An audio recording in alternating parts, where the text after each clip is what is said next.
Question 41. What is the Lord's Prayer? Answer: Our Father in heaven, hallowed be your name. Your kingdom come, your will be done, on earth as it is in heaven. Give us today our daily bread, and forgive us our debts as we also have forgiven our debtors. And lead us not into temptation, but deliver us from evil.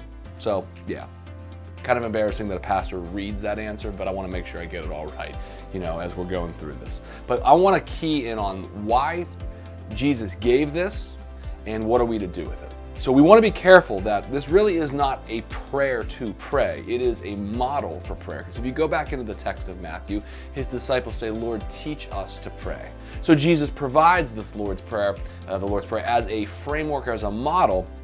And then we can work through this, in our model of acts, adoration, confession, thanksgiving, and supplication. We can work through this. There's a couple different ways we can utilize this, but I think the most important thing we need to hone in on it is the initial line of Our Father in heaven, hallowed be your name, your kingdom come, your will be done on earth as it is in heaven. And this is really, it's a call for God and his name to be made holy in the earth.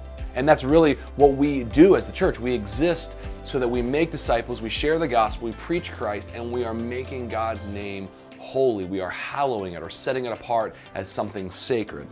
And from that idea of the holiness of God flows all these other things. It flows his kingdom coming and his will being done. Why? Because he is the Holy One.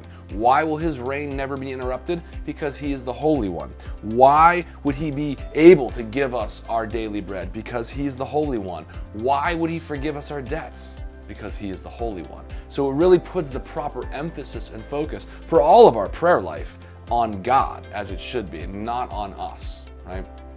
So we see that is why Jesus would use that as a teaching tool, to get his disciples to have the proper focus that God comes first in our prayers. God is above everything. Question 41, what is the Lord's Prayer? Answer: Our Father in heaven, hallowed be your name, your kingdom come, your will be done on earth as it is in heaven. Give us today our daily bread, and forgive us our debts as we also have forgiven our debtors. And lead us not into temptation, but deliver us from the evil one.